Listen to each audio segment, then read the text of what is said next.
Yo, what's up guys? It's Noah here, and in today's video, we're going to be talking through some player props I like on Prizepicks for today's NBA slate on Monday, May the 12th.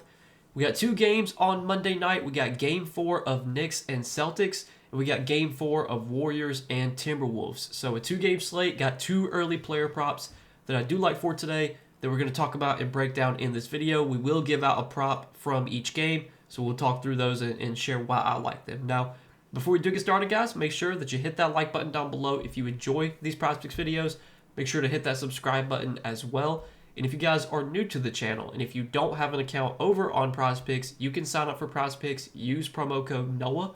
When you do sign up for Prizepicks with my promo code, as you can see at the bottom of the screen, you'll get $50 instantly added to your account. So this is an easy way to build up your bankroll on Prizepicks. You sign up, make a deposit. You don't have to put in a bunch of money if you don't want to. You can just deposit the minimum and you'll still get those $50 worth of promo funds when you play your first $5 lineup. So go check out Prizepicks, guys, and make sure to use that code NOAH when you do sign up.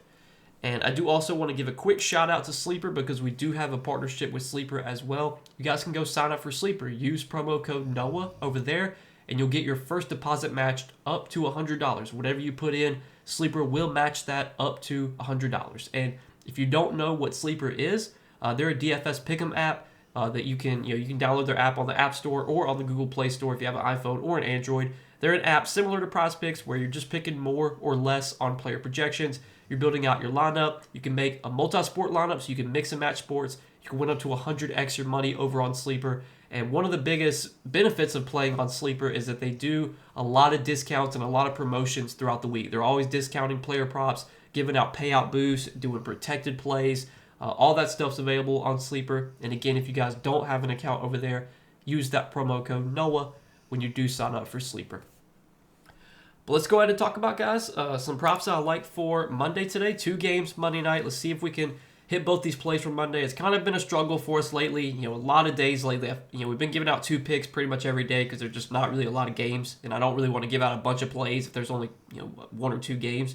Been giving out two plays like every day, and it feels like every day we're going like 1-1 on our two plays. It's been really frustrating, but we're just going to keep pushing through, and I feel like we're going to get a sweep soon. I mean, we're definitely due for a 2-0 sweep, and hopefully today's the day that can happen. So the first prop that I like for today, starting off in the Knicks and Celtics game, we're going to look at a rebounds plus assist prop on Jalen Brunson. And I like Jalen Brunson for more than 9.5 rebounds plus assist. So Jalen Brunson has had a really, really big role in the playoffs. Obviously, to no surprise, he's been one of the leaders in terms of like assists, in terms of potential assists. Like, he's a guy that does a lot of ball handling, a lot of facilitating. The ball's just in his hands so much.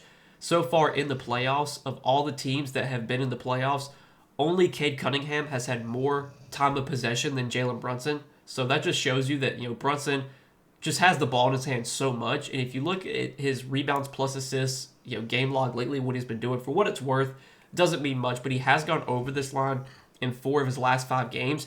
And so far in the playoffs, he's gone over this line in every game except one in the playoffs. And the one game that he went under was game 1 versus Boston, where he had 9 rebounds plus assists. Did play 44 minutes in that game, had 4 rebounds and 5 assists.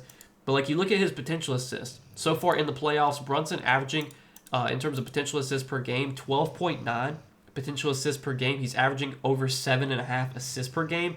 And if you look at his assist numbers in this series, he's actually averaging more potential assists in this series, 13.7 per game. But his assists per game have actually gone down, 6.3 assists per game. And it kind of makes sense because he's obviously facing a really good defense, a Boston team that defensively was one of the best defensive teams in the league. So it does make sense to see Brunson's assist not being converted at as high of a rate because obviously he's just facing a tougher defense, and when you're facing a tougher defensive team, your teammates aren't going to make as many shots as they normally would. But the assist opportunities have still been there for Brunson, averaging almost 14 potential assists per game in this series.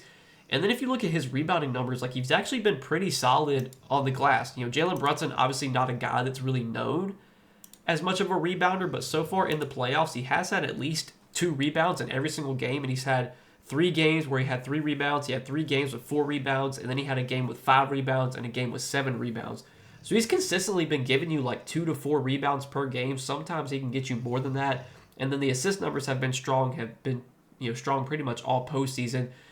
Boston, they're a team that they will play like a lot of one-on-one defense. They'll let their guards, Drew Holiday, Derek White, they'll let these guys guard Brunson one-on-one. So it's not a scenario where Brunson's like forced to pass. But if we do see a scenario where maybe Boston does try and take the ball out of Brunson's hands, that's just going to lead to more assist opportunities if he's being forced to, if he's getting trapped or if he's been getting double teamed, if he's forced to pass more, that's just going to lead to more assist opportunities. And you would expect at home, a lot of these Knicks guys, like these role players for the Knicks, you expect a lot of these guys to play better at home, to shoot the ball better at home.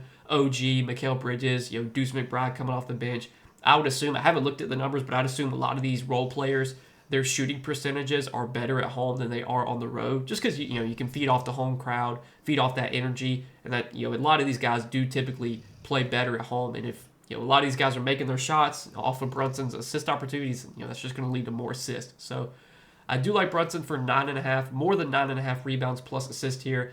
Big game here for the Knicks. Obviously they want to try and go up 3-1 in this series. You don't want to have to go to Boston, tied 2-2. I mean, this is a really big game. The Knicks need to get this game. I'm expecting them to really play their guys big minutes. I think if this game's competitive, Jalen Brunson's probably playing like 42, 43 minutes. So he's got a ton of minutes upside. Obviously, there's chance it blows out, but I mean the spread's like 5.5, 6.5. I know we've seen a lot of blowouts so far in the playoffs, but I don't think this is a game that we can expect to be a blowout. So, like that is our first play for today. Jalen Brunson, more than 9.5 rebounds plus assist. And then the other prop that I like is a PRA prop. Going to the Timberwolves and Warriors game, we're going to look at Rudy Gobert, 19.5 PRA, and I like the over here as well, so more than 19.5 PRA on Rudy Gobert. Now, so far in the playoffs, Rudy Gobert has not been very good. He's really struggled, but his struggles mainly came in that Lakers series. Outside of, I think it was, outside of Game 5 against the Lakers when Gobert just went nuts and had 27 points and 24 rebounds, he was pretty terrible. Games 1 through 4 against the Lakers, just wasn't really involved in the offense, wasn't dominating on the glass like he typically does, and then he had that nuclear game in Game 5. But if you look at what he's done in this series against the Warriors, he's fared a lot better in this series. He had 20 PRA in Game 1, only had 14 PRA in Game 2, but then did bounce back with 23 PRA last game. And if you look at the last two games, Gobert's minutes have gotten cut down the last two games, either because of foul trouble or blowout. So in Game 3, last game, Gobert did pick up his fourth foul 3 or 4 minutes into the third quarter and was basically forced to sit the rest of the third quarter. So he lost minutes for foul trouble in last game, and then Game 2 was a huge blowout. Minnesota, I think they won that game by 25 points or something. The Warriors really never had a chance at all in that game. The Warriors, I want to say, they pulled the plug relatively early in that one. And if we look at Game 2, when it was a blowout, Gobert only played 27 minutes, got subbed out, I think early in the fourth quarter, never returned because it was not a competitive game. So he's lost minutes the last two games for blowout and for foul trouble. Still has played 27 minutes in both of those games. I think if this game's competitive and if we get no foul trouble, Gobert probably plays over 30 minutes. And Gobert's a guy that when he gets 30 minutes, typically feel pretty good about him getting 20 PRA. Now, you look at the Lakers series, he only played over 30 minutes once, and it was Game 5 when he had a great game. He just wasn't getting the minutes in the Lakers series. He just didn't match up well in that series, but he seems to be matching up better in this series against Golden State. Gobert is a guy that can typically dominate against teams that are smaller, because Gobert is just so big. He can dominate on the glass against undersized teams. And he's been doing a lot better on the glass. He had 13 rebounds last game, 9 rebounds the game before that, 11 rebounds in Game 1. He has struggled with scoring the ball. So far in the series, he's only had 9 points, 5 points, and 9 points. So the scoring has not really been there. But he gets mismatches all the time. He gets guys switched onto him that are undersized, and Minnesota, for some reason, just never throws him the ball. If you watch a lot of these games, Gobert will get switched on, or a guard will get switched on to Gobert, and he's in the paint, demanding the ball, and nobody ever throws him the ball. It's kind of frustrating, especially if you're taking overs on Gobert, because the dude's got a big mismatch on him. Just throw him the ball and let him score.